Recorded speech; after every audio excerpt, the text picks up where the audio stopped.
welcome to the Psychic Kitchen. We have Ingrid H. Turner of ingridhturner.com today. How's everyone doing today? Hello, Ingrid. Hi, I'm doing Hey, amazing. How are you? Waking up. Waking up, okay. We're shared out. Okay. Jimmy, I'll let you start off, my friends. okay. Right, yeah, welcome Ingrid. Hello everyone.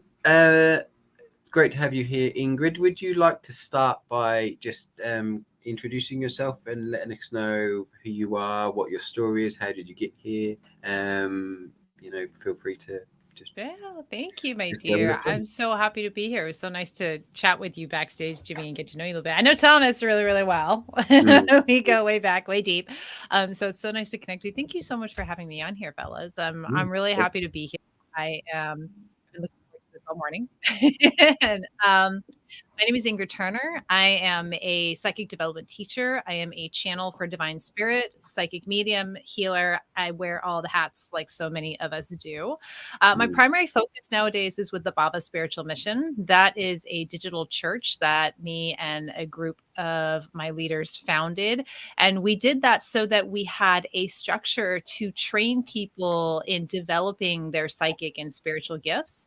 And through that church, we can certify and we can ordain ministers, people who are ready to step into spiritual leadership and take their gifts out into the world and do their part in taking us into the new earth, right? Moving through this paradigm shift. So that's been my primary focus. I also do readings, I do live streams, I kind of do all the things. And I have most recently been super focused on creativity and channeling and bringing through spirit in that capacity as well. I also travel full time. I am nomadic. I'm currently in Los Angeles, California. Endless sunshine, thank God. I have been in Nashville for a hot minute this winter, and it was colder than I expected. And that's fine, but happy for some sunshine, just bouncing around a little bit, excited about the spring. I actually like this time change. It's an illusion that I can get behind. So day. Like it's fine. So that's a little bit of my story. Okay, cool. And how did you get started in being a psychic medium, channeler, etc.? Right. As most people, Yeah. I love these stories. I love everybody's story whenever I hear mine is like mine's intense. It started when I realized I had a problem with alcohol. I was like so many people with spiritual gifts and sensitivities. Addiction was a path that I wandered down to see if that would fix my problems. It didn't. Just, zero stars, do not recommend. But that was sort of the start of the churning of my spiritual awakening. I have been a single mom, solo parent. I was working full time. I was trying to stuff myself into a box I just did not fit in. As you guys know, I think you guys probably done it, right? Like, okay, let me try to be normal. Didn't work out for me. So I had a break down and break through, and I went into a program to get myself sober off of alcohol. And I did that for about a year, and it was great. It helped me sort of reconnect with my spiritual foundation. But after about a year, I just had these rumblings. It's like, there's more. I don't know what it is, but there's more. As I was starting to peel away the bullshit that was not myself. It's like, there's more. And that's when I got involved in a shamanic healing circle. And that's when I had my big spiritual awakening. So I went from, professional marketing, technology, this cracking open during this event where I just completely became untethered, wide open to spirit. All my gifts came online. And it was like, okay, this is what I have to do. There was no choice at that point. It was like, you have to make this work because this has to be your life. You cannot silo this. You can't have separate, it's like you guys do this spiritual work like I do the spiritual work because we have to, right? It's not because like we want to, it's because we have to. Like I physically could not make myself do administrative or marketing or tech work. I was like, I can't. So I got to figure out how to make this work. And so that's what I've been doing for the last 10 years. And my spiritual work has evolved greatly. It started out with just doing readings for people because I was like, look what I can do. Right. I always had these gifts.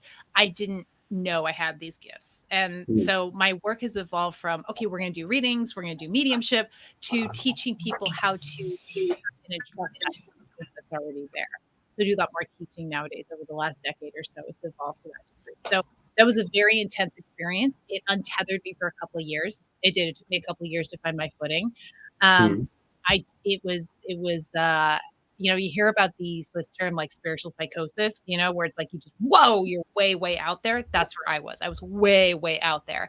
And it took me a while to get grounded. I was really fortunate that I just kept having people show up in my life who would like grab my ankles as I was floating away, like, come back down to earth, Ingrid. So I had a lot of great teachers and guides along the way. And I'm really grateful for my experience, especially because it helps me help other people wake up to their gifts to the same capacity that I am open to my stream and my channel, without the detour of completely losing the plot. Because I was no use to anybody for the first 2 years. I couldn't hold down a job. I couldn't stay like, you know, conscious all day.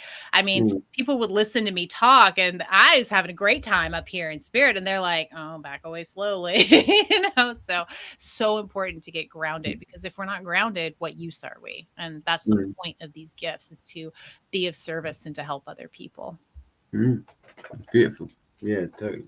And you said something, this event that you went to and you were sort of blown wide open. What actually happened? Was it ayahuasca? Because I know a lot of people obviously. No, it wasn't ayahuasca. I'm so sensitive. Like, I don't need any of that. You know, the mere suggestion, I'm out. Like, I'm into the stratosphere. It was a cacao ceremony of all things. Yeah. So, you know, cacao is chocolate. It's a heart opener. There's no psychotropic effects. I was just ready, you know? And I remember before I went to the event, I had a moment where I just said a little prayer before I went to the event, knowing that I was ready for a transformation. I said, I'm ready for a transformation. And so that was just the container that was used to give me that transformative slip. And it was so intense. I ended up on the floor with a woman over me. I didn't know this woman. I didn't know her name. She didn't know me. There's no registration sign up. There's no way she could have known who the hell I was, right? It was just like word of mouth stuff, you know? So I showed up there and she saddles up to me and she goes, hi. Oh, hi. She goes, would you like energy healing? And at the time I was like, what? Okay. Like, cause I was just exploring this. I wasn't in this world.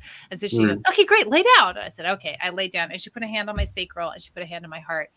And as her hands, she's tiny, right? This adorable, tiny little woman. And I start feeling like energy shifting. It was like tectonic plates were shifting inside me. And I was like, that's intense.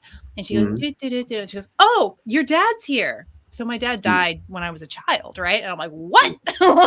Say again? And she starts bringing through all of these details that she could not possibly know, and had me absolutely convinced she was connecting to the spirit of my father. And so at this time, like, I'm breaking open, I start crying, I'm like shaking, and then all the people are like putting their hands on me. It was very, very intense, like intense little bit there. And so I'm saying to her, I'm like, tell him this. And she's telling me this. And we're having this like mediumship session. And then her face goes completely blank. I'd never seen anything like it. It was just like, she just went vacant. And she went, nope, he won't talk to me anymore. He wants to talk to you. And I said, I can't do that. And as I was saying those words, I felt this light, this white hot light just move into my crown, down my body, and blast me open. Wham! And then there I was completely open and untethered.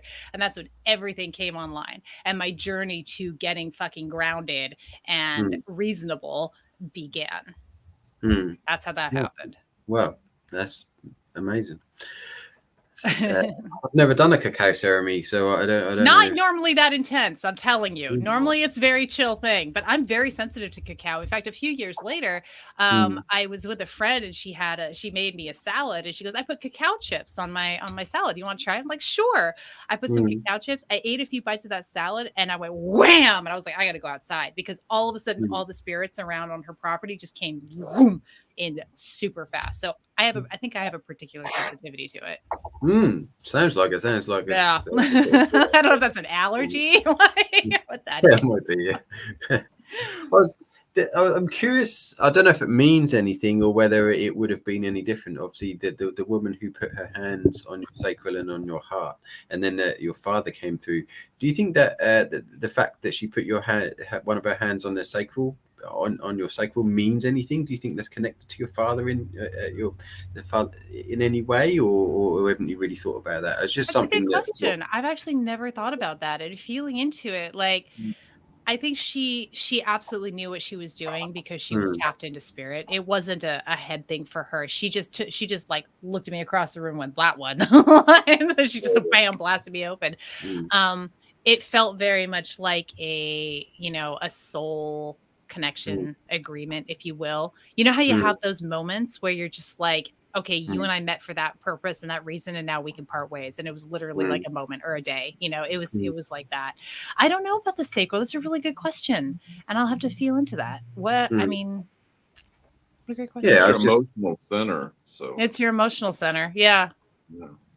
Yeah, feminine energy. And I think like interestingly, I think, losing for a girl to lose a father at a young age, it screws up her feminine energy. That's what I felt anyway. Like it took me a long time to get back online with my femininity, my feminine energy, that flow, that grace, that trust. I was very much in this sort of like anxious, rigid state, which is more of a masculine energy. Yeah. That's just something that sort of, I don't know. I love it. These things jump out at me. But hold on, I just sort of reading the comments. Sarah hadn't heard these details before, Ingrid. So, but what was I going to ask? You mentioned the Baba online sort of church thing. Yeah. How did that kind of start? How was it your idea? Was it something that it was? Yeah, it's another great story. So I grew up pagan. Like we celebrated the winter solstice on the 21st, and we were very like out of like we didn't do churchy stuff. That was not a thing. So it was in 2017. I was kind of in this limbo place where things were changing with my spiritual work and I didn't know where I was going next. Right. Like we talked about that. And I'm just sitting there just listening for spirit, and my spirit guide, his name is Monz, Monz. He came to me and very clearly said to me, Ingrid, you need to start a church. And I said, absolutely not. That's not gonna, nope. I am not doing that. I am not into like groups and joining and like I'm a lone wolf, right? Like I do my thing. And he just kind of went away, and I went, okay, all right, we're clear, So a few days later, I got another visit from him, and he said, Ingrid, you need to start a church. You're going to teach people how to do what you do, and you need to protect them. Very specific, right? And I went, oh, like a therapist has their license, churches ordain ministers. I wonder if that tracks. So I went Googling, and sure enough, it tracks, and an ordination provides a lot of, certainly in the United States, it provides a lot of protection for people who are doing ministerial and spiritual work. And I went, well, that makes sense, and since then it's become a lot more than just the practical nuts and bolts. Okay, this is why we're doing. We really are a community. We are a powerful, close, healing container that has just become a mind-blowing thing for us and for all of us. But that when he said that, I was like, okay, I guess I'm going to start a church. So that's why I started the church. And the name came to me when I was sitting outside, and I had this experience. If you've ever had this experience where all of a sudden you're just filled with love, it was like I just my frequency just kind of did this full up thing, and I was full of love, and there was no reason for it. There was nothing that triggered it. It was just love without object. And then it kind of went down a little bit, and I came back into my normal frequency. I was like, that was very cool. What was that? And I sort of did some Googling around about it, looking for a term for what I just felt, because I was like, that's the name, that's the energy for the Bhava spiritual mission. And the word I found was a Sanskrit word called Bhava, BHAVA. And what it means, one of the meanings, well, it has a lot of different meanings. So one of the meanings it has in Sanskrit is love without object. Just love for no reason. So I went, okay, Bhava, and then spiritual mission was more interesting than any other phrasing. So that's why I went with that. Oh, right. Okay, cool. That sounds great.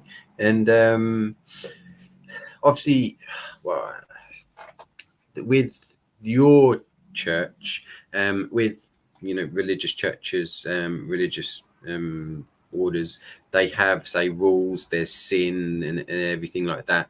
Yeah. Is your No, does we yours we have a have we have all walks of life rule? in our community.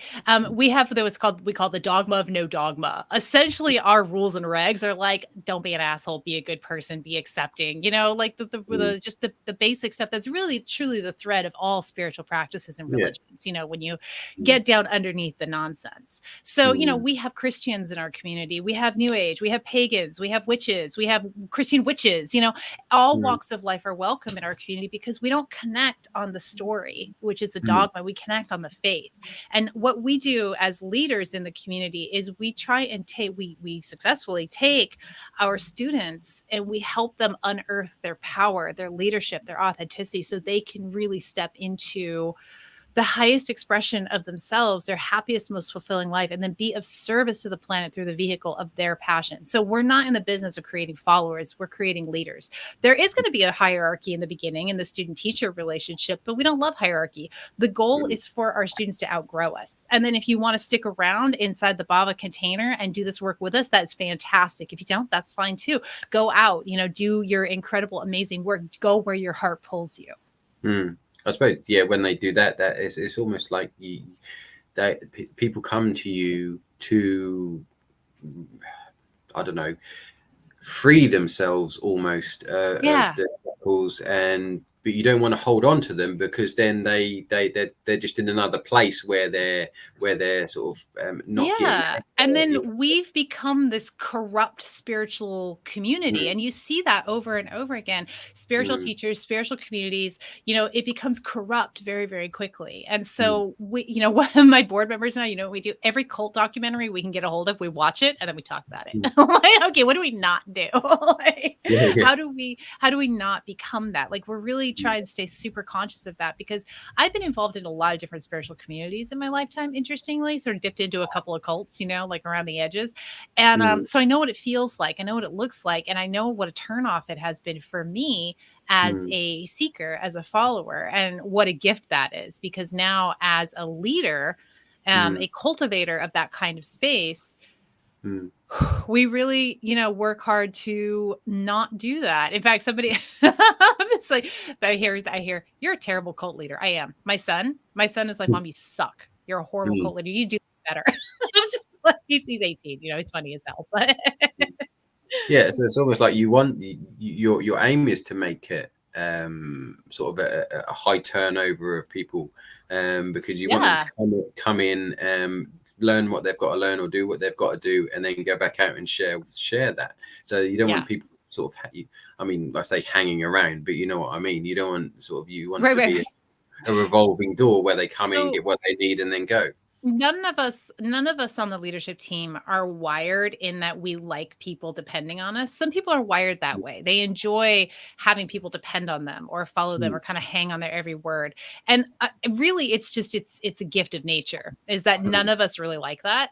We're just like, yeah, you shake it off, like we want to empower people. We want to help people.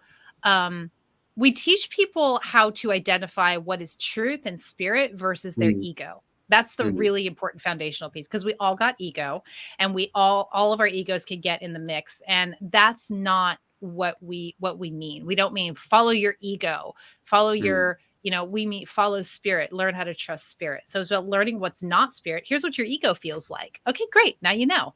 Here's what spirit feels like.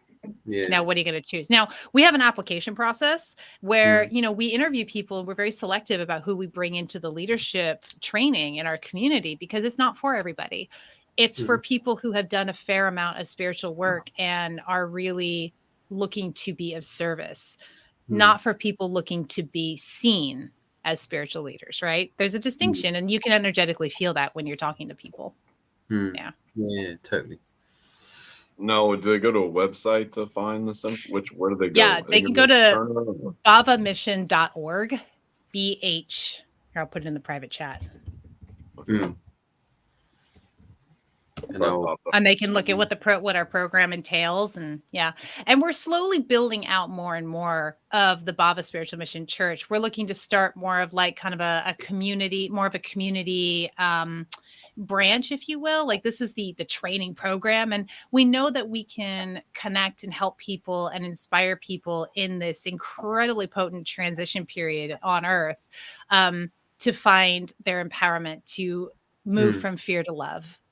So we go live on our Facebook pages once a month, and we do channeled messages, me and the alumni, the leadership team. And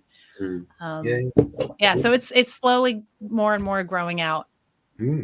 Nice. Yeah. I'm proud of the Bava Spiritual Mission. I'm proud of our leadership team. I mean, I feel like we've created something really magical here, and we're all really committed to keeping it that way. It's easy to corrupt this kind of thing. And no, that's beautiful. Yeah, excellent. And speaking of channeling, actually, Christian just popped in.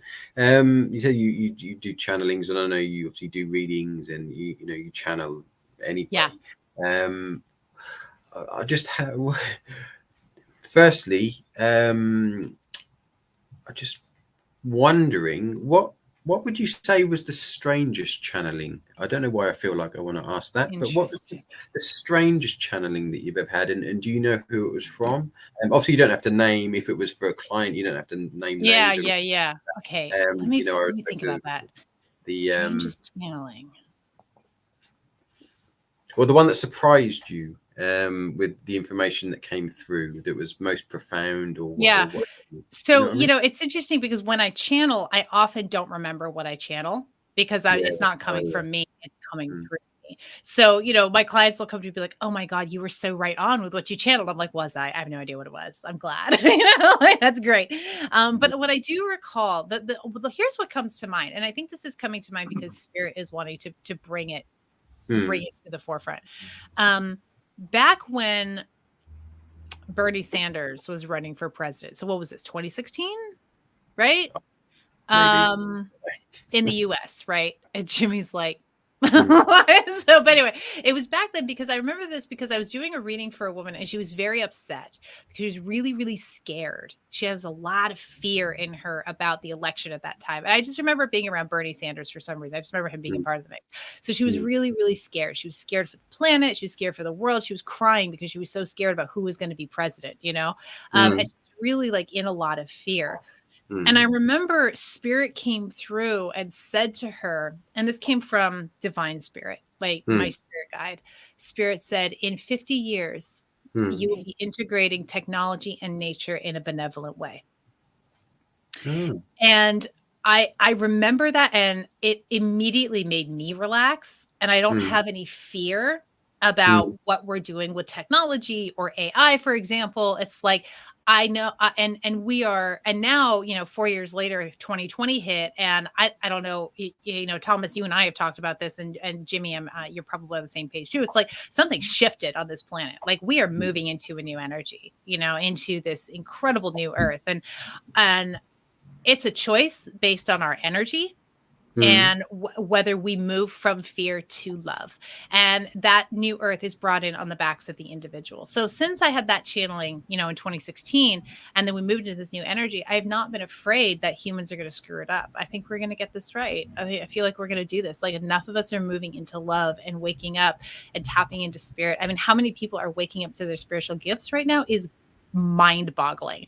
So many pop, and I feel so grateful to be on the leading edge of that and assisting in that next evolution of consciousness. So that's the one that comes to me is like, it's like in 50 years, and I guess more like 40 years now, or like 45, we're going to be integrating technology and nature in a benevolent way. That feels yummy to me. Yeah. I think a lot of people do worry about technology. They do. And it's fair because humans are hardwired to resist change, which is weird because it's the only constant.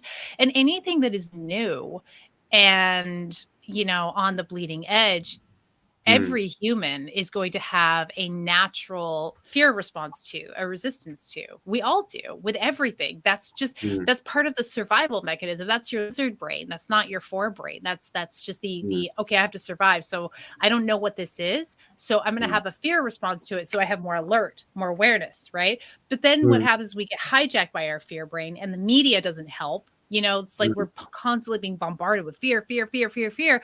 So it takes quite a dedicated practice to consistently move from fear to love.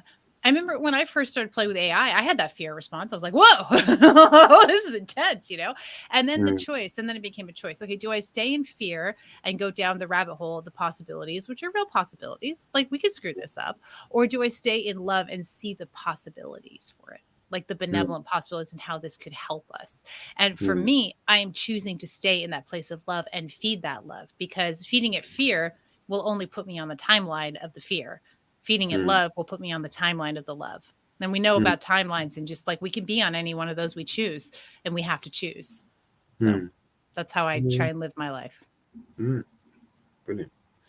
And is that how you view timelines? Do you, because there's something that I don't know, I think about occasionally about how they say everything's happening now, you know, all possibilities are happening now. Yeah. And trying to sort of logicize that or try to rationale that and imagine how that could be is kind of mind bending in a way. Oh my God. It's totally mind bending.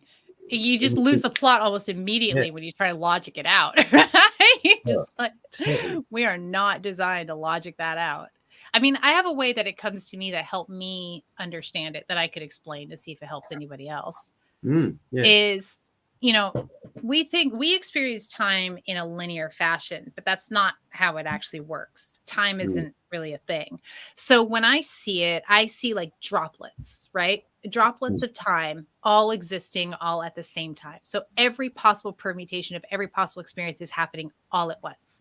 And right now we're having this discussion and it's going a particular way. Like we're having the experience we're having of it. In another drop of time happening at the same time, not linearly, but at the same time, we're having the exact same discussion, but it's going slightly differently. There's a slightly different turn of face, slightly different facial expression, giving us all a slightly different experience. Like out, right? And so every possible permutation of this conversation is all happening at the same time. And we shift into the timeline, if you will, or move into that drop of time that is a match for our frequency. Are we at a frequency of fear where we're having a more fear-based experience of this conversation?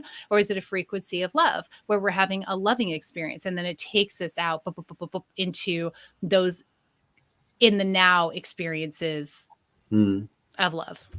I don't know if that's helpful. It feels helpful in my own brain. A lot of people think we're like, this has come from different channelers. I've kind of checked it too. A lot of people feel like we're repeating 2021's timeline. Like like CERN or someone, whoever runs things, not run, you get my point, the governments, they threw us into an alternate timeline in 2021, and now we're repeating the original timeline. Because I've been noticing, I've seen it with other friends, there's a lot of people that have been getting under the weather, if I can say the word sick on Facebook. So they've been getting sick, and it's not TikTok. So, and it kind of seems eerily similar in a way. I'm not saying it's going to be exactly similar. I don't feel that, but I feel that it's going this is something that's happening. Like they tried to change the timeline for some reason, be that political or whatever. I don't know. I feel like I think about you know how they say healing is a spiral, not a straight line. Like I could almost see like a revisiting of that energy for sure. But I also feel like timeline shifting is such an individual process, you know, and it's like it's really about individual frequency. And I'm not sure I resonate with that entirely, but I don't see that it's impossible. You know what I mean? I think certain people would stay on the old one and other people would move to the newer one. Right. Because it is so individual. It's like the people who are on the frequency band that are like the same, could perhaps that could happen to a swath of people, but then the other people who are on a different frequency band, that wouldn't happen. Hmm. Yeah. And I guess in a sense, it doesn't really matter which one you're on, does it? Because Because you can change it at any time. yeah, and also like if we're in infinite beings and there is no time and we live forever, so to speak, our soul lives forever, then it can be anything. We can do anything. It's not as if we're running out of time to do anything. Yeah. Or the deadline, I love just that reminder. Right.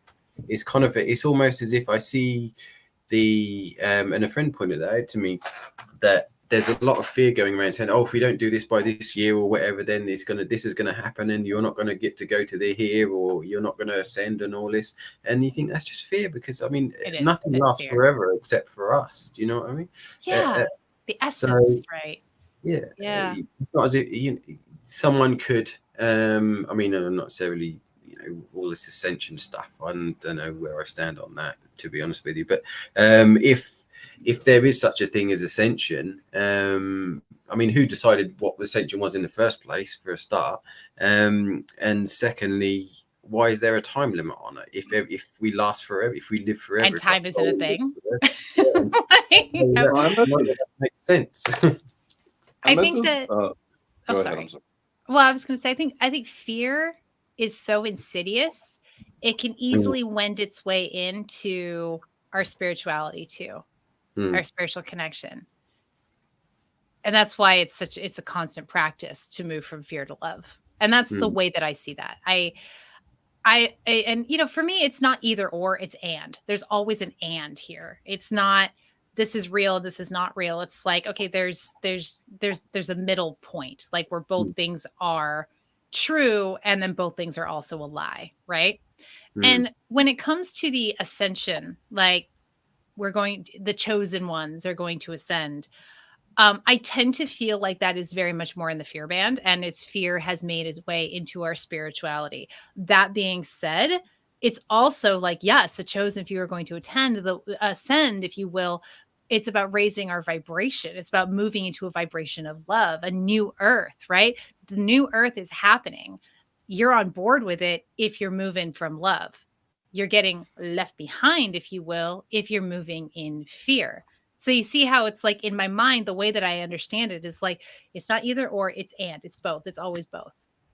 And I just am always, for myself, because I tend to be a fear-based person and my mind will tend towards the negative. Some people are just really optimistic naturally. I'm not. I have to train myself and work at it. It's a practice of mine to stay in that space. So I try and be super conscious of when fear is creeping into my thought processes or my spirituality or, my teaching or whatever it is that I'm doing. And when I look at the ascension model, if you will, of spirituality, I go, it feels fear-based to me, a lot of it. But I also don't disagree that with the frequency of the earth changing, the frequency of the individual matters. And I want to be on board with this new energy, which to me feels like community and unity and love, and not this old earth, which I'm perceiving as like scarcity and hustle and grind and fear, right? So I hope that makes sense. Well, one thing, I met this lady in Louisiana when I was up there, and she's in her 70s, and we're talking about the 3D and 5D earth. And she's like, yeah, they've been talking about that since the 60s, 50s. And I was like, wow, so I didn't know that. They're not there yet. And people are still saying this is what we're moving into. I was like, shouldn't we be on like the 17th dimension by now? What did she say? Yeah, she's like, yeah, because they've been talking about this since the 60s. And I just found that interesting. I think humans got to quantify and use all these crazy definitions about what things mean. Well, we get into our heads about it, and the mind needs boxes and containers to make sense of things. But creation energy has no such thing. You cannot quantify it with the mind. It's something that you can only feel. We feel it. We feel the truth of creation. And then we start to think about it or talk about it or describe it or write about it. And we lose a whole big chunk of it. That's been my experience of it. Talking about it is No. fun, but we also lose it in the process. Mm. Yeah, it's always good to talk and What's been theorize. your sorry, Jimmy. What's been your experience with ghosts? That's what I'm being told to ask. They're everywhere. There's as many of them as there are of us. They're basically harmless. Tell them to go away, they usually will. There's also assholes, like there are asshole people. Like, how often do you see them when you're like out in public or when you're walking around? I see them often. I often see them out of the corner of my eye. You know, I call them friendlies when I see that. Like, oh, yep, there's ghosts. You know, sometimes I see them very clearly, depending on like the charge of the energy where I'm at. Like I've noticed in the southern United States, I see a lot more ghost activity and a lot more intense ghost activity than in the western United States typically. In the southern United States, you know, in Tennessee and Georgia, you know, where I was, you know, when we were hanging out together, Thomas, like definitely that part of the country is like, yeah, there's a lot of intense ghost activity because there's a lot of like it's more of a sad place, sad energy. It's like sort of dense, you know. So I get a lot more of that Savannah. I was like, that's a lot, you know, more so than like on the West Coast. But yeah, Laura, tell them to go away, and they usually do. Yeah, they actually can't read your mind. My understanding of what a ghost is it's a continuation of your physical incarnation without a physical body. How uncomfortable is it to be in the physical world without a physical body? You don't have any like control, you know, this isn't your realm. So it's not an easy experience. Sorry, go ahead. You mentioned this in Savannah because I took care of a mansion in Savannah, and she was traveling, so I was like, hey, stay here if you want to stay here. It was like 50 rooms. It was cool. So anyways, so you said like Mississippi in that area. I remember you saying this, Mississippi, Louisiana. This was like kind of the heaviest areas. I didn't really see that until I went to Mississippi, especially Louisiana. Yeah. I was like, what? Even Mississippi. I mean, I went to a trail where they literally were like people, the African Americans are pulling sap out of trees. And like they're glorifying this, and I'm walking down this trail and I'm surrounded by ghosts everywhere. And my guides are like, open a portal, and I'm like in the middle of the trail, so everyone walks through it. And they're like, yeah, these people need to go. And I'm like, this place, no offense to anyone, is more racist towards everyone than I've ever seen them in the South. Wow. For me, like in Georgia, but Mississippi, Louisiana, especially. But it's so interesting how much pain is there. Oh, so much pain, so much sadness. Yeah, it's dense. Yeah. So like being down, I never thought coming from Georgia, because you hear that about Georgia and stuff like that. But I was like, Louisiana is like a whole nother Louisiana level. and Mississippi are more dense than Georgia, or Tennessee as well. I mean, Tennessee and Georgia are also dense, but Kentucky's pretty dense. I didn't spend a whole lot of time in Kentucky, but it's definitely pretty dense. Yeah. What about in the UK, Jimmy? Sorry, what was that? I imagine there's quite a lot of intense ghost activity in the UK. There probably is. I can't say that I've noticed it. I don't really. I mean, sometimes I'll see things out of the corner of my eye. And you know, you get it's more of a sensing for me. Though ghost hunting is, I think, it's probably big all over the world in a sense. Yeah. They have dedicated, well, they used to. I don't know about now because I don't watch much TV, but well, hardly any. But they used to have channels, TV programs. One was called Most Haunted, that were specific. I mean, how real they were, you can sort of make up your own mind. But it's fairly big as far as I'm aware goes. And they do paranormal nights and where they go to cemeteries or old abandoned buildings. And but as far as I know, I mean, I think it's probably the same the whole world over, pretty much. As far as they're just everywhere. So. They are. They're everywhere. They're nothing to be afraid of, but of course they're scary when you you can't see them, or you don't know, and they can do little bits in the physical world, but I have not seen that a ghost can do anything substantial without a physical body. I think that you have a story. Okay, tell the story. In Savannah. Because I don't think people understand. Savannah's one of the most haunted cities in the United States. Yeah. Every war was fought in Savannah. They bury people like a foot underneath the ground in these wars. So like everywhere you dig, I was convinced where I lived there was bones in the backyard buried. They said it was a dog. I don't think it was a dog. Anyways, but the point is that at night, and I'm hanging out there. I'd probably taken something that grows from the ground, but I was perfectly coherent. And I can say this on TikTok. A prostitute came in my door and was like, "I need to tell you who unalive." I can feel like I'm on TikTok. Who killed me? And I was like, "What do you want me to do about this?" Like, if I go to the cops and tell them this, some random person is sitting in this carriage house, and I know who, did it, and I don't even. I mean, I remember bits and pieces of this. And I was like, well, if ever I have the chance, if I can remember, sure. But that kind of stuff would happen in Savannah. I remember when we went to the second oldest African American graveyard that was down from Cameron's house. I still talk to Cameron. And that place was just full of all kinds of stuff. I remember going there with you. That was intense. Yeah, I went in there because my guys were like, take this and this and go in there and sit there for like an hour. I had all kinds of things trying to harass me, but I'd never seen so much activity in one place. And I don't know if you've been down to like Marietta and Kennesaw in Georgia, but it's like all the kind of Stone Mountain, all the Civil War stuff down here. Yeah. Cherokee Indian Wars, all these things are down here. But over there, I was like, dear God, this is insane. Dear God. Savannah was nuts. Yeah, it's not a lie. Yeah. Savannah was incredible. And also, like, I don't think I would want to be there for years at a time. Very intense energy. Interesting to visit, especially as a sensitive and a channel. You're like, whoa, but a lot of energy. So things like poltergeists and everything that actually supposedly move objects and cause chaos and all of that.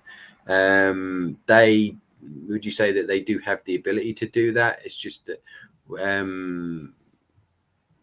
you see it videos online or whatever, and you kind of, I think it's only fair that you question whether they're real or whether they're set up sometimes, because why does certain spirits have the ability to move stuff or have the inclination to do things or cause harm or whatever? That always makes me question whether they're real or whether they're fake, because obviously it's such a big business. Yeah, again, it's not either or. It's and, like, the way that I see it. And my understanding is ghost spirits can move like a little bit. They can flip lights on and off. I've seen that. I've seen cups fly, that kind of thing. But they're not going to be able to like take down a wall. They don't have the ability to do that. Part of what gives a ghost energy, or, if we go even darker than that, an entity. So I differentiate those two. There's a ghost, which again is a continuation of our physical incarnation without the body. They're people just like you and me. Then there's an entity. An entity is dark shit. They don't belong here. And they're more, they like to whip things up. I don't think people should be as afraid of entities as they are. And I think, Thomas, you can attest to this, because when you are not in fear and your frequency is right, you have complete control over that situation. But what an entity will do is scare the shit out of you so that it then has control. And then more often, it's not the entity hurting you, it's you hurting yourself, because you're so whipped up. And what they'll do is, like, we know this to be true, and I know in my core, like, I have complete control over this physical domain. No entity can hurt me with where my frequency is at and, the love that I carry. But if it succeeds in scaring me, I then move into the fear band. And now, right? So you have to find a way to conquer your fear when it comes to entities. And they'll come, like, I had this entity in my home that came in. I watched that thing come in through the door on somebody, and I was like, oh damn, and it took me a minute to get rid of it, because it was all quiet during the day, But then at night, like 3 o'clock in the morning, it would wake me up. It would clap. It would poke me. It would like ring my doorbell. It would, it would do things to scare the shit out of me.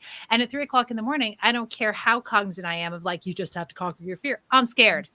Like that's a human response that I cannot help. So finally, one of my students had actually practiced hoodoo, and she gave me a hoodoo ritual that I used to very effectively get rid of the spirit. And what that was is it wasn't so much the hoodoo itself, it was the ritual. It was something to house my faith, something to focus on so that I could overcome my fear, bring my faith into the mix. And then the entity had no chance. And then it was gone. And then I put my protections back up, and then it never bothered me again. That's interesting. That I like that, because I'm not saying that there's no stock in certain rituals, but do you feel like it doesn't necessarily matter what the ritual is?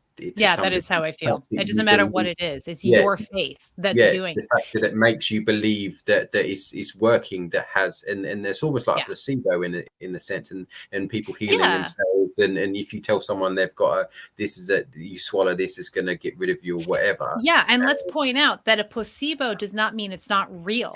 It means it is the power of your intention and your faith that is healing.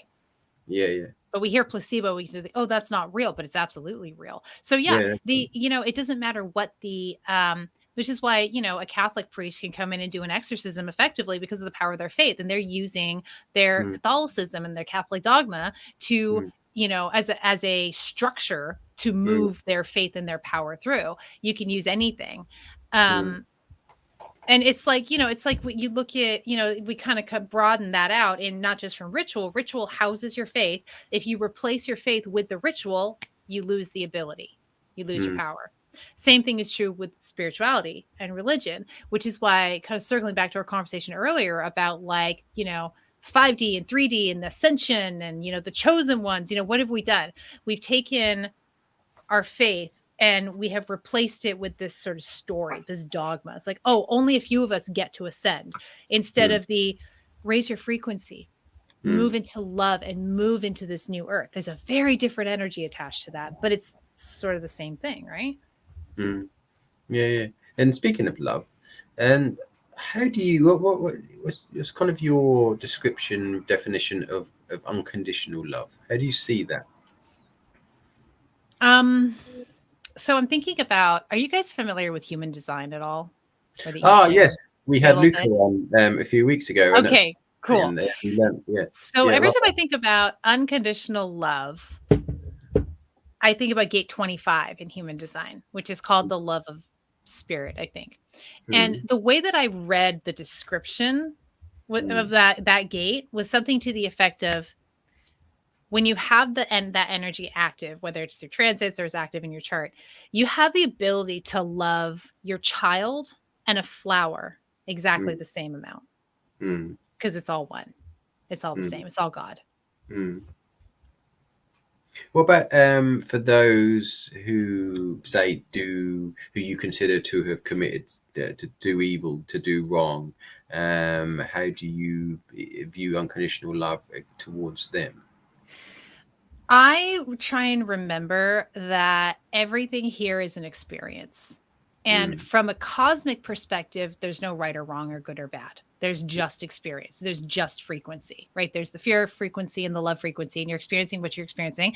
And it doesn't really matter in the scheme of thing what you choose to experience here. That being said, here's the and part. When somebody does something very, very wrong, there are consequences with the ways that we have our world set up. And that's good. That's a good thing, because the balance of the love and the fear and the love and the fear, it creates this ripple effect, which ultimately is taking us into our highest expression. And the story that always comes to mind is the story of Emmett Till. Who are you guys familiar? You guys are probably familiar with that story, right? Okay. So I think it was his name. Emmett Till was a teenager who went to visit in the 1950s South, right? Went to visit family in Georgia. I think he was from the West Coast, and I might have some of the details wrong in this story, but I'm gonna tell it to the best of my ability. So he went to the South, and he was just doing what he was doing, and a white woman accused him of hitting on her. And so that white woman's family broke down the door to, and Emmett Till's like 16 years old, right? Broke down the door to his house, dragged him, took him out, lynched him, hung him up on a tree, tortured him, just beat him to a pulp. And it was this really terrible event. Well, Emmett Till's mother brought him home to bury him, and she insisted on an open casket funeral. And everybody said, you can't do that. He looks like hell. She says, I want the world to see what they did to my son. And Emmett Till was the spark that ignited the civil rights movement, which ultimately changed everything, right? Okay. So that's how I try and stay in a band of unconditional love. When there are horrible things going on and people are doing horrible things. Doesn't mean there aren't consequences, but we pull it out and bring it to light. You can see it from a larger perspective. Yeah, and people, you'd hope that people would see what's going on, and their consciousness or their morals or whatever would kick in and think we're not gonna let that happen anymore. We're not gonna stand for that, and so action is taken so that it doesn't happen again. Or and I guess as we're talking about this, it's like a kind of a new sort of perspective is opening for me, in that like the fear is serving the love as well. So, maybe even I've been caught in that either or a little bit. Is like, okay, it's got to be love, not fear. Well, everything is serving itself. Everything's ultimately serving love. There's a purpose for all of it. Yeah, cool. Like it. I think even those stories need to be told. When I was in Savannah, I had a lot of African American Black people come up to me, and they were like, "There's such a story here that they're not talking about." Which involves like slavery and plantations and all this stuff. And I remember this may have been before you got there, after, I can't remember, or later, but they were like, you should tell the story. Because the thing is, you're in a position, being a white guy, where you can do this, and it's not going to shake the apple tree. It's probably going to piss some people off, but they're like, you're cool with that. So like, just give it a whirl, see what happens. I never got to it. But I was like, man, if I do this and I start exposing these secrets that no one seems to know about Savannah except like 5 or 10 people, like where they have an entire Black graveyard sitting in one of their most historical monuments that they won't mark off due to retail value and plantation stuff, and then all the hanging trees that are everywhere. Like, I just should have probably filmed it all. I don't think people would have even understood that their favorite parks, there were like hanging trees everywhere. In front of their schools, there were hanging trees. But it like, people there were furious. So, because some of those families that were there during those eras are still running the place. Right. But they've just kind of changed the narrative around. So, It's interesting, because I always find it strange to some degree that only certain people are allowed to speak about certain subjects when we're supposed to be all one and we're supposed to be all the same. Whereas only, say, if there's a certain situation that involves one particular race, only members of that race are allowed to speak on it, and anyone who else speaks on it is considered racist or bad or whatever. And not, their opinions are not valid. But if we're supposed to be all one and living together and sharing and everything like that, then surely we should start acting like that, instead of being divided and only being segregated into certain sections, and you can't talk about that because you're of this and you're that, and it seems counterintuitive to living together as one and coming together to me. But I might be mad. But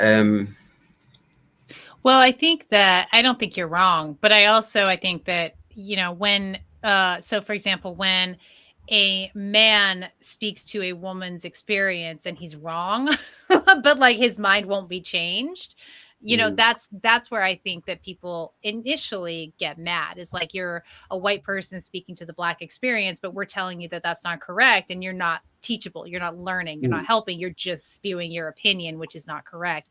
That's where I think people, and then I think that has calcified into, okay, nobody speak on anything that's not directly related to them. And I think you're right. I think that if we're not all able to show up and ask questions and be teachable and be wrong and be right, and, you know, then it does slow down our expansion into oneness and true unity. But I think that's where that came. That's where that comes from. That like, oh, don't say anything, and then people get scared, you know, to say something because they might be. I guess the prerequisite and what we first have to learn is to have an open mind and be willing to listen to others and be willing to accept that we might be wrong sometimes, you know. And not. We don't really know anything in a sense. Correct. And not take it personally if you're wrong. Like it's not a big deal. It's like, oh, cool, new information. Yeah, and people like to attack other people on the internet to make themselves feel better. So if somebody is wrong, they get attacked. They get nasty things said to them instead of being educated, instead of being, you know, oh, okay, this is new information for me. Cool. I'm learning something by asking this question or making this statement. You get people coming on, you know, the fucking keyboard warriors who are behind a computer screen, don't have to face the consequences of their vitriol. You know, people don't want to deal with that. That hurts. The best of us. It's like, oh, that's nasty. I asked them to come on camera I asked them to come on camera with me when they don't.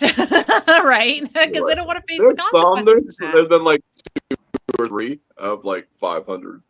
So some people have done it? That's amazing. How did that go? No, I didn't take them up on it. But the point was, I just want to see what they would do because it shuts them down real fast. I'm like, let's I've told people, I'm like, let me bring you down to Atlanta.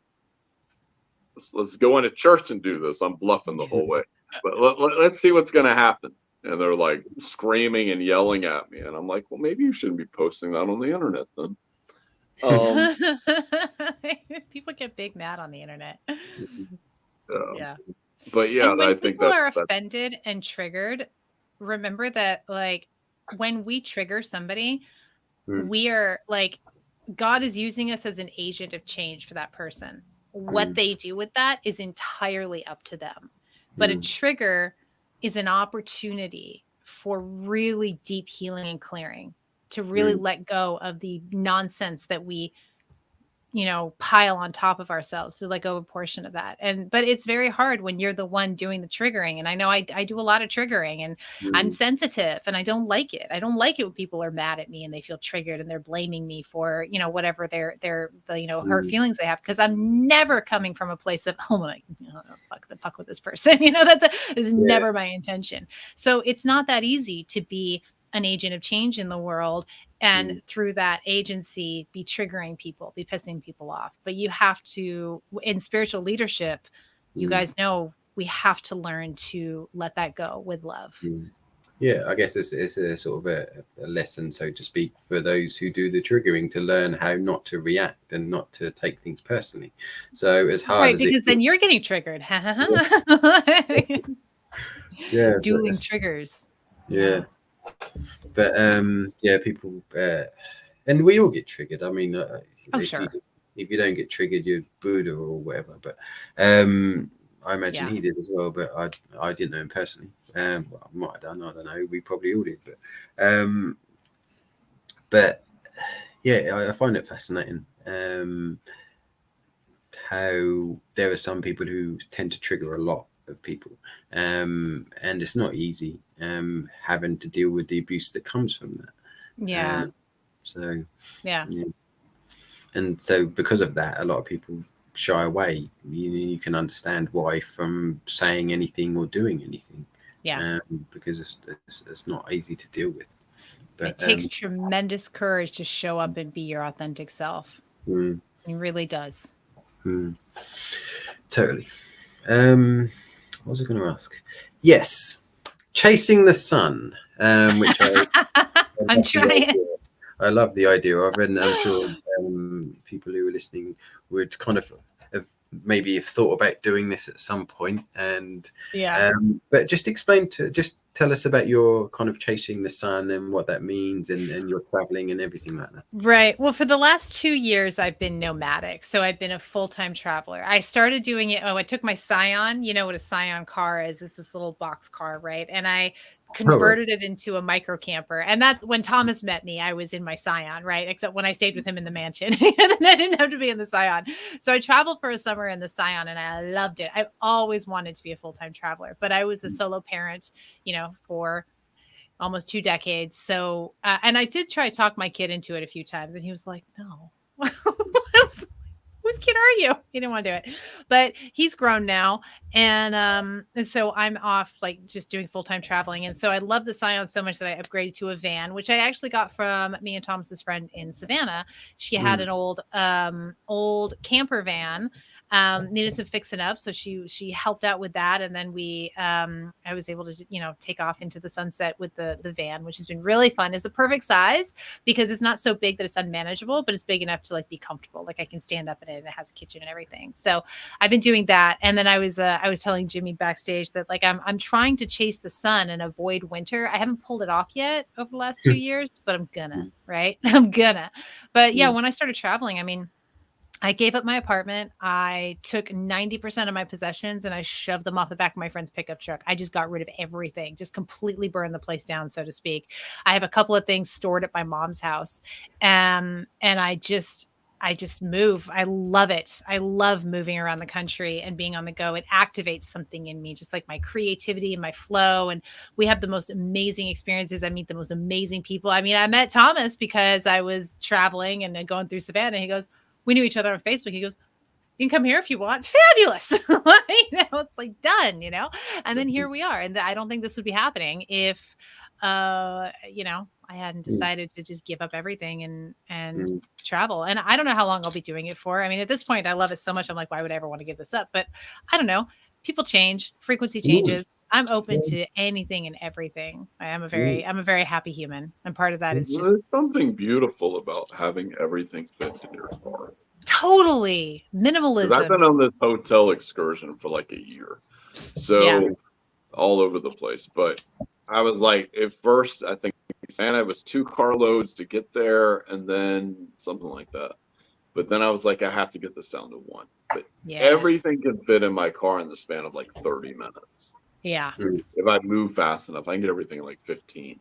Wow. But I got to move super fast. But I keep everything in boxes and I know where everything goes. But but having all these things I thought I needed. Yeah. That like all these books, like hundreds of books and all these, I don't even need all any of this stuff. No. Like, it doesn't matter. Yeah, it certainly shows you. They need like all these things. So it's like I was trying to convince a friend of mine who has literally $100,000 worth of crystals. But I was like, bro, like if you need money right now, you should just sell all those things. He was looking at me like I'm crazy, but I'm like, brother, if you need money, like you have hundreds of thousands of dollars worth of crystals that keep going up there all the time after COVID.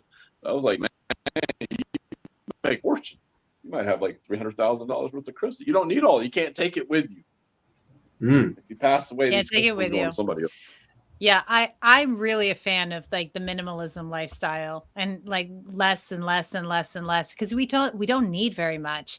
And I have found that a lot of possessions tend to weigh me down. But I've never been a very materialistic person. It's not something that I have really worked with too much. But I love it. I have plenty of stuff in my van, so much. In fact, about when I get back to my van, I'm going to go through it and like get rid of stuff. So I'm like, okay, we got too much stuff now. What are your favorite items? Is there anything that you would not throw away or? So the things that I have a few books that I really treasure, and that my very most treasured possessions I actually have in storage, and it's not very much. It's like a bin in a box, and just things from my past, like my black belt is in a bin. I'm never going to get rid of my black belt that I got when I was 16. It's like a huge part of my life, but I'm also not going to carry it with me. Like this, I have no need for this. So little things like that and mementos that I have in storage. And then in my van, I have kind of a rollout altar, if you will. Like it doesn't stay up when the van is moving, but like these things matter to me. Just little incense holder and a stick of Palo Santos and maybe like a crystal and, just to put out and just carve out a little sacred space and then roll it up and put it away, space efficiency, Oh, nice. Yeah. How does the internet work when you're driving? Like, is it like Starlink, or you connected to this data? So I don't use Starlink. I have Google Fi on my phone, so I can use as much as I need to data wise, and then I hop on Wi-Fi whenever I can. I know this is basic, but I have found Starbucks to be hands down the most reliable Wi-Fi on the go. I love cutesy little local coffee shops. I really do, but 8 times out of 10, their Wi-Fi is unusable. So if I need to work and I need Wi-Fi, I go to a Starbucks and then I can, sit there at the table. But also I can park my van outside and I can hop on their Wi-Fi if I need to do like a video call or a live stream. That often works, or if I have good cell phone signal, I'll just use the data and pay the bill. Is that where you in Starbucks car park now? No, I'm in Los Angeles. I'm at a house in Los Angeles. Cool. But yeah, my van isn't this cool, but I'm working on it. It's much more basic, like basic bitch stuff. And then what else was I gonna say? Yeah, I don't use Starlink. I've heard about it, but I haven't felt the need to use it yet. But I also don't go to super remote places, and that's Starlink internet is best for really remote places, is my understanding. Yeah, I've been looking at like Google Fi and stuff because in these hotels, all the internet, I mean, it works, but it's like glitches and stuff like that. Yeah, internet hotel tends hotel internet. Let me try again. Yeah, hotel internet tends to be crappy.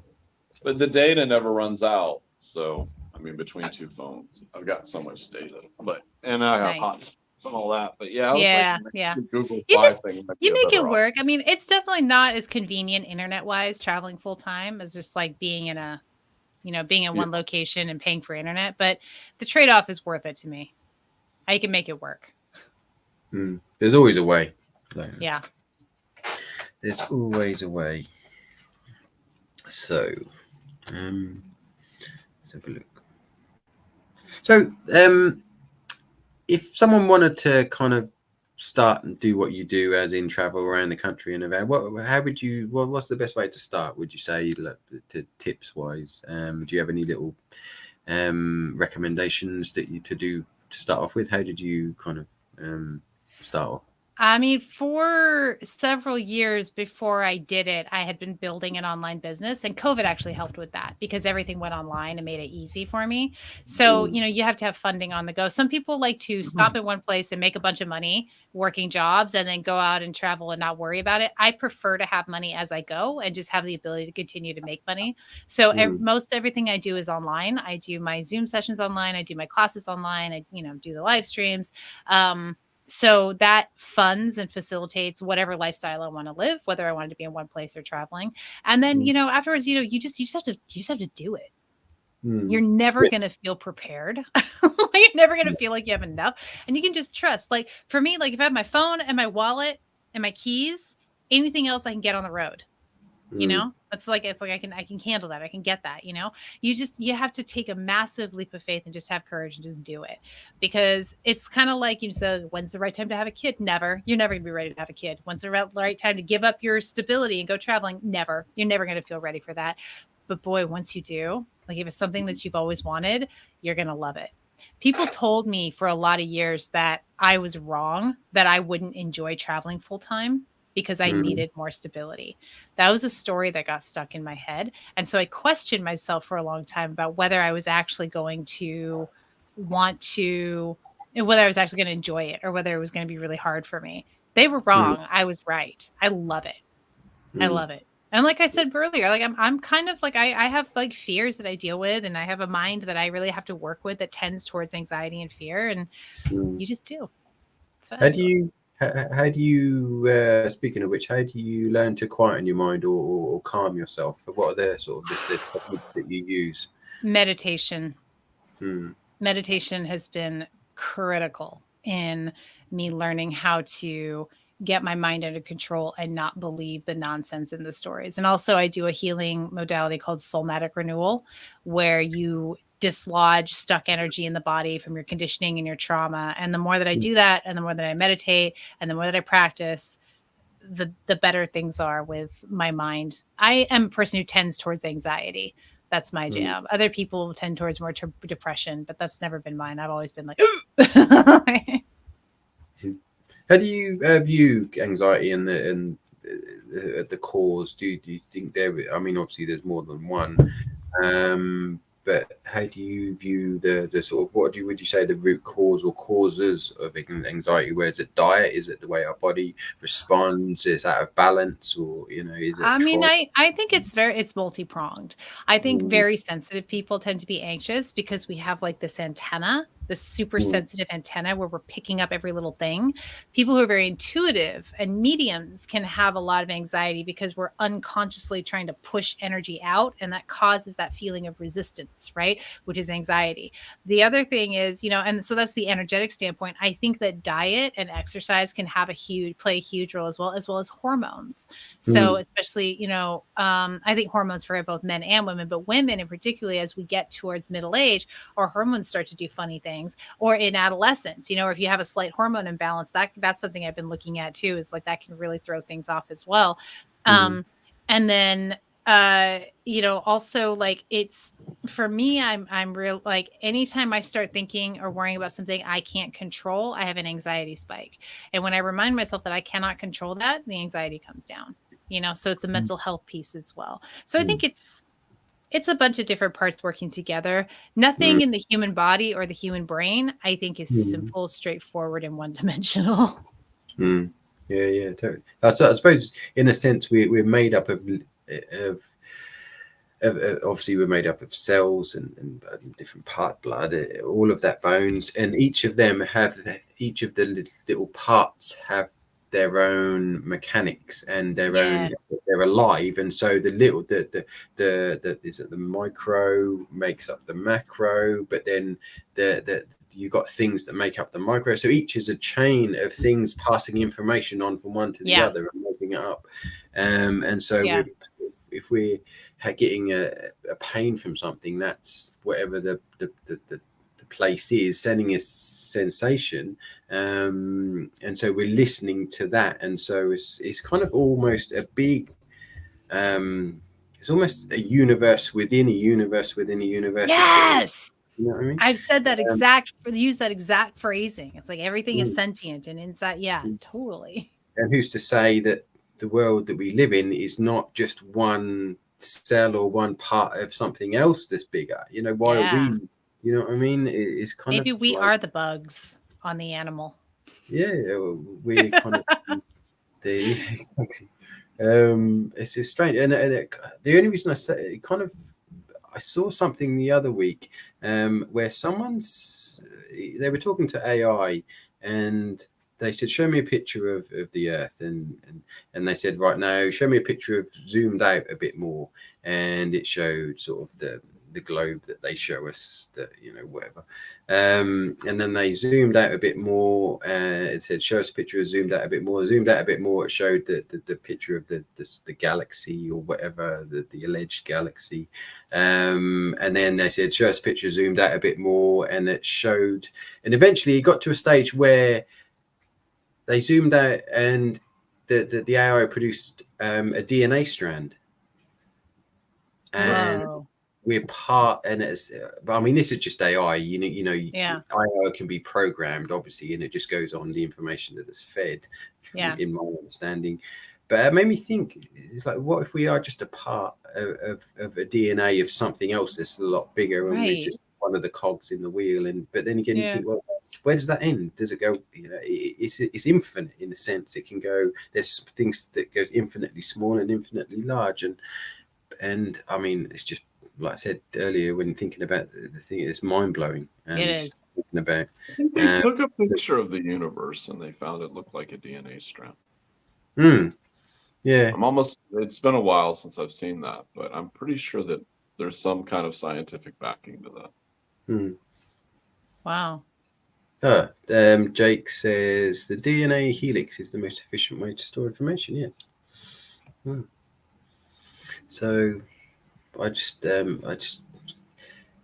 even though, will we ever find the answer? Do we need to find the answers? It's just a question of, how important it is. Do you want to? So if it's just about experiencing and enjoying the experience or learning through experience, then I guess we don't necessarily need to know. There's a certain beauty in like, in discovery. Yeah. Yeah. I know what you mean. So it's just fascinating. It is. For people who like contemplating things, I guess it's sort of a never-ending gift, I suppose, in a sense. Yeah. But yeah, cool. Anyway, just some thoughts. Is there anything else, Thomas? You got anything else you want to ask Ingrid? Or? I'm good. Where are you gonna be next? Where are you at now? I'm in California. I'm going to Honolulu for my birthday in April, which will be pretty cool. I'm gonna go hang out with my. Nashville. I saw you preaching, or not preaching. I saw you talking to a bunch of people. I was preaching. I don't know what I was doing. Yeah, I was in Nashville for 3 months. I was helping my son, supporting my son get set up there. He's living there now. And so I'm going to Honolulu next, and I'm going to be with my Baba babes. We're going to do a spiritual retreat there. The full solar eclipse is actually happening on my birthday. So that should be some pretty awesome energy we're going to cultivate there. Yeah, nice. Excellent. Yeah. Sounds pretty cool. And do you want to just remind us sort of where we can reach you? If anyone So thanks for putting that on the screen. You can go check out our organization, the Bava Spiritual Mission. We just started a new group, but we are always taking applications, and we start a group every 3 to 6 months, depending on, how we just how the winds blow. So you can, if you're interested in joining our leadership community, our training and certification program, fill out an application, and we'd love to hop on Zoom and chat with you and talk with you more about that. You can also learn more about me and some of the other courses that I offer, and book a reading with me on my website, which is ingridhturner.com. And don't forget the H in the middle. It's for my middle name, Heidi. So ingridhturner.com. And of course, find me on Facebook. I am also on TikTok. I'm on all the major platforms. Come find me. I cannot wait to connect with you. Thank you so much, Jimmy. Thank you so much, Thomas. You're welcome. Thank you so much for coming on. I appreciate you. This has been fabulous. Thank you. Thank you everyone for watching and for all your comments and everything like that. And we'll see you again next week. Yeah. Find us on Spotify, people. Spotify. All right. Au revoir.